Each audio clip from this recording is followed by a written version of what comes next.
Hey guys, welcome back to another video. It's Libertarian Election Predictions here, back at it again with another video. As I said before I got the phone and I had to cut the video, um, I'm sorry guys I wasn't uploading as much as you guys hoped.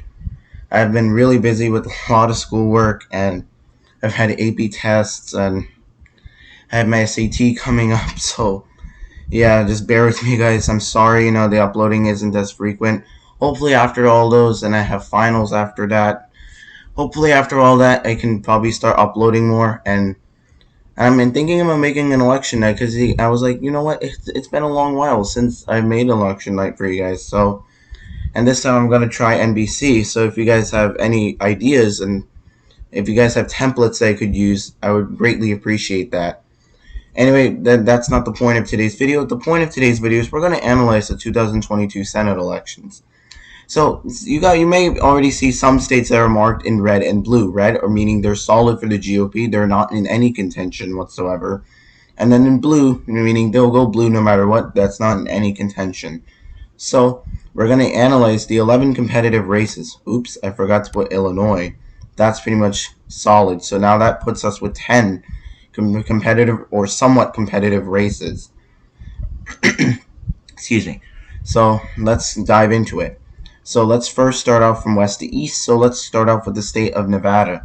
So Nevada right now is the state of the political state is Catherine Cortez Masto definitely not in a good position. And I can Google some polls, so let's go to the 2022 Senate elections. As you can see clearly in Nevada, the GOP, this is probably a GOP's good flip, considering looking at the polls, the GOP's field is clear. So, you can see Adam Laxalt leads decently over Catherine Cortez Masto, although I still don't know what to rate it because considering Nevada's like the Democrats' North Carolina, in other words, like North Carolina always whenever there's a Democrat leading in North Carolina, we oh, the Democrat's gonna win, and then the Republican later wins. Same thing in Nevada when Republicans think they're leading, the Democrats ends up winning. So this was a very hard one to predict, but I do think Nevada will be very narrowly in favor of Adam Laxalt. I think there are good enough polls to suggest that he can win. And plus, whenever he's leading, he's not leading by a point, a hair, a margin. He's leading by 1, 2, or 3%.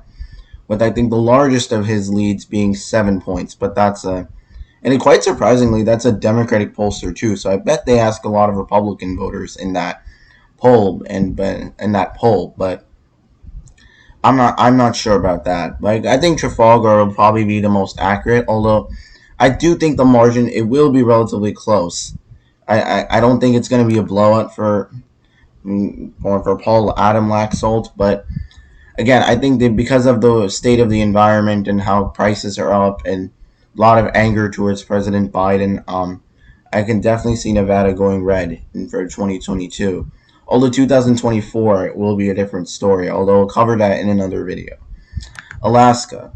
I think Alaska would be likely Republican. I know you guys may yell at me, but Alaska has the top 4 ranked choice, so it's definitely possible where we could see Lisa Murkowski losing some support from the Trump base. But again, Alaska is a very libertarian neoconservative state, so they'll like people like Lisa Murkowski. Although I think she still will end up getting reelected comfortably, but I do think there will be a lot of Democrats who may choose their Democrat first and then put Lisa Murkowski because they'll be.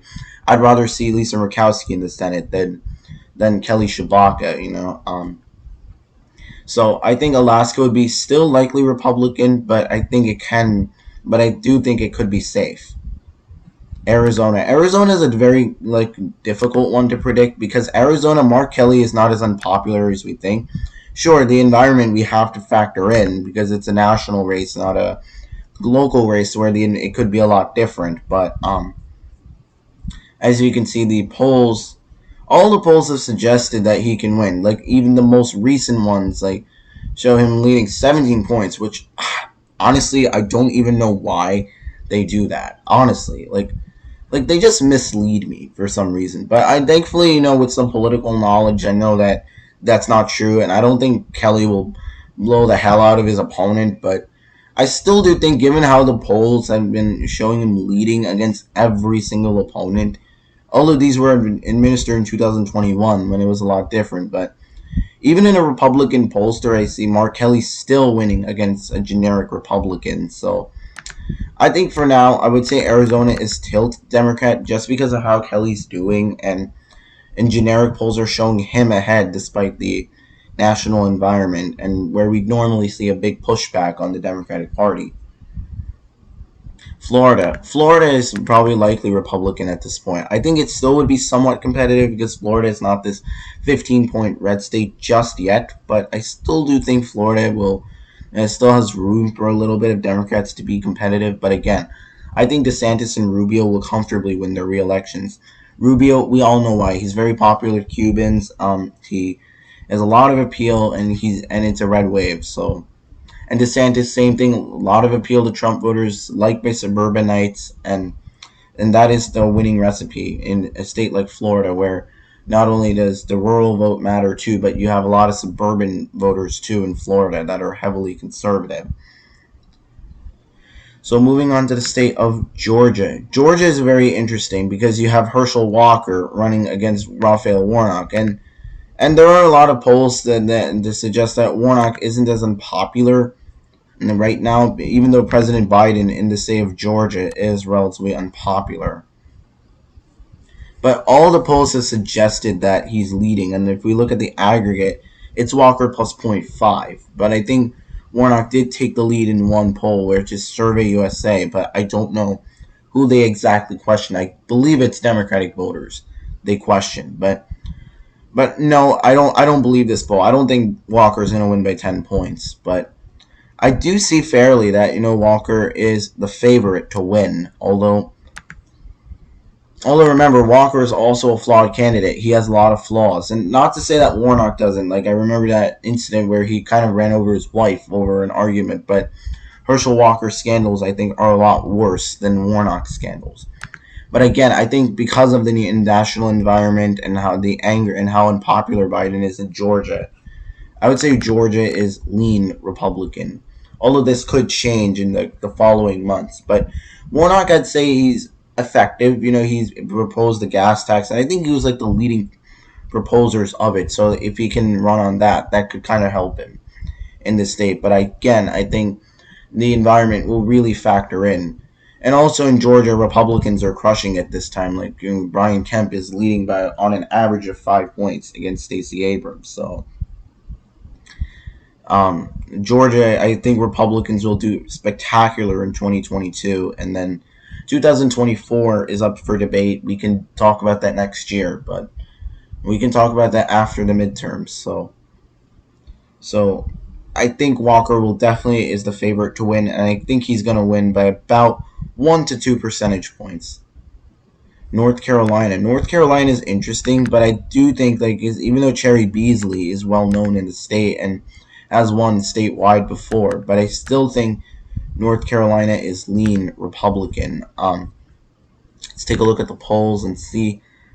But Ted Budd started like as an underdog, and then after Trump's endorsement, he slowly started to trickle up. But again, I think because of the national environment, most pollsters are giving it lean Republican, and he is leading by like an average of 5.3 points. So that is definitely a lot of points. Although there are recent Republican pollsters showed him only ahead by 2. But again, North Carolina typically likes Republicans, so I think Ted Budd will end up becoming the next United States Senator from North Carolina. But 2028 will definitely be very interesting, as we don't know. Will North Carolina be a lot more bluer in 2028? Maybe.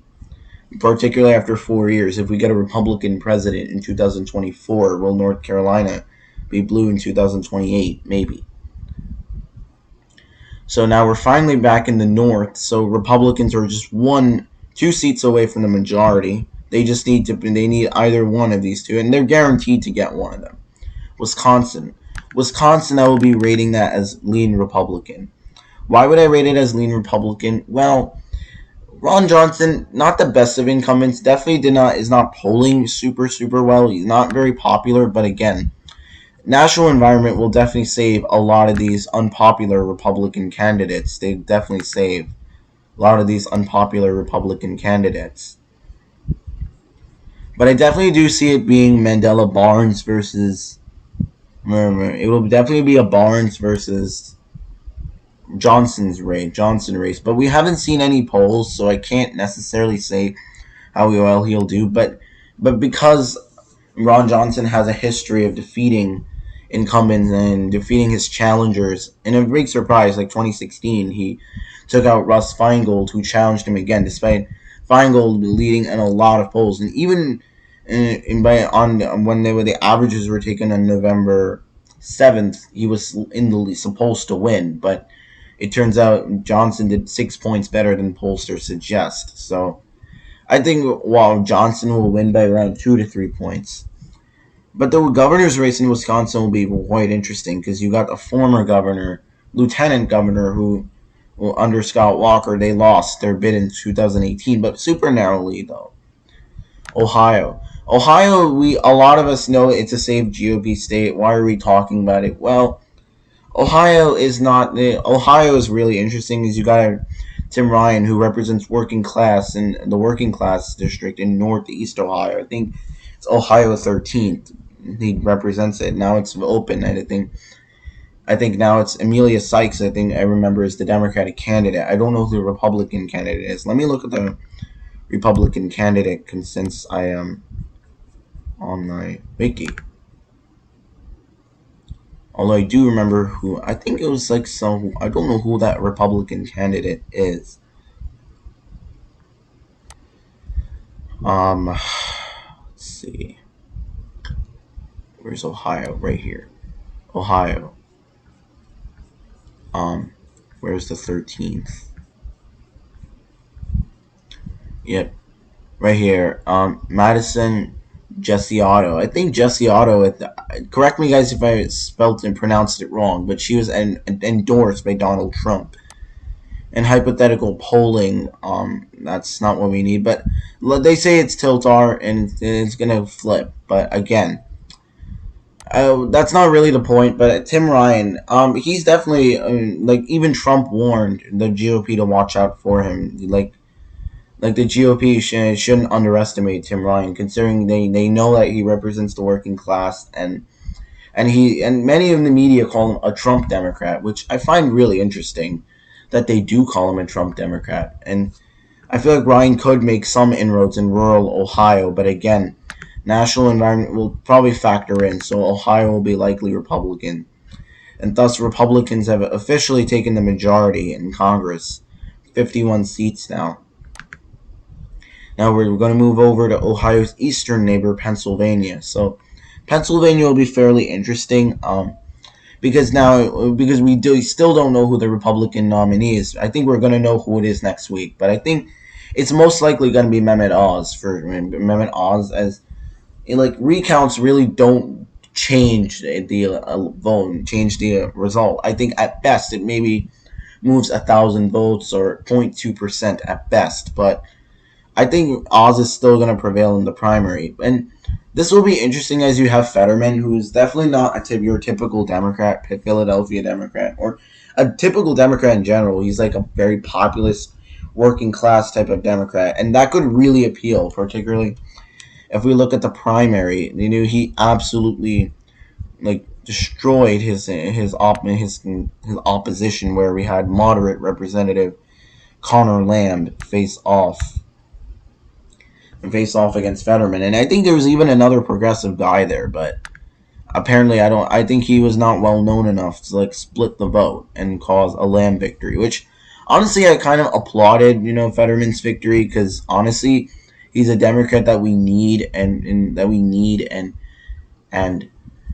he's definitely a Democrat who can he's not your typical Democrat. He's definitely a Democrat that we need to win. He can portray himself as an outsider. But again, that's not to discount Oz. He's very popular amongst suburbanites. So Fetterman will have to make a serious appeal. But you can see how he literally blew out his opposition. He did it very well in the middle part of Pennsylvania where he's campaigning. Even though he'll still be like defeated 2-1, but his pitch to make towards rural voters, that's definitely something Democrats need to take notes of. And he's also a very smart politician too. He knows how to run. So, but again, but when it comes to advantage, I'd say Oz is has the upper hand in the environment. Speaking about the national environment, but I think Fetterman could appeal well enough. Like Oz is not a solid candidate. Even many Kathy Barnett supporters did not like him, although they may hold their noses and vote for him. But I definitely think if those Kathy Barnett voters are staunch in their opposition against him, and Oz does have a lot of baggage too. That's not to say Fetterman is clean. He has that 2013 incident where he pulled a gun on an unarmed black man. But I think, quite ironically, that same guy endorsed him for Senate. So you could say it's all well and good now, although he will definitely face a tough question over that in a debate. But I think he can answer that. So I think this might be unpopular, but I think Pennsylvania will tilt Democrat because I think Oz is Fetterman can definitely run on Oz as being like a grifter and somebody who just moved to Pennsylvania just to have better chances of election. So Pennsylvania could definitely be tilt Democratic, although I do think Pennsylvania could go Republican, stay in Republican hands, because as the seat's been in Republican hands for like a really long time. New Hampshire. Before Chris Sununu declined to run, New Hampshire Republicans were optimistic they could flip, but I do not see that flip coming, as I think Hassan will narrowly pull that off. So, we'll pull it off. So that just leaves me with 51 Republicans, 49 Democrats. Let me know what you guys think about it. Do you think I'm underestimating Republicans, or do you think I'm overestimating Republicans? I know a lot of you guys might think I think, spoiler alert, I probably answered the question. You guys may think I'm underestimating, but guys, this is purely my own judgment. It's not like I was influenced by somebody to do this or anything like that. But this is what I purely think right now what's going to happen, although anything could happen where we're still months away from November 8th. So, yeah, and thank you guys so much for watching, and hopefully, guys, I can upload more regularly. I'm sorry for not uploading regularly. You guys know my situation. I've explained it many times in many other videos before, and hope you guys understand where I'm coming from. So until then, I will see you guys all in the next video. Libertarian election predictions out.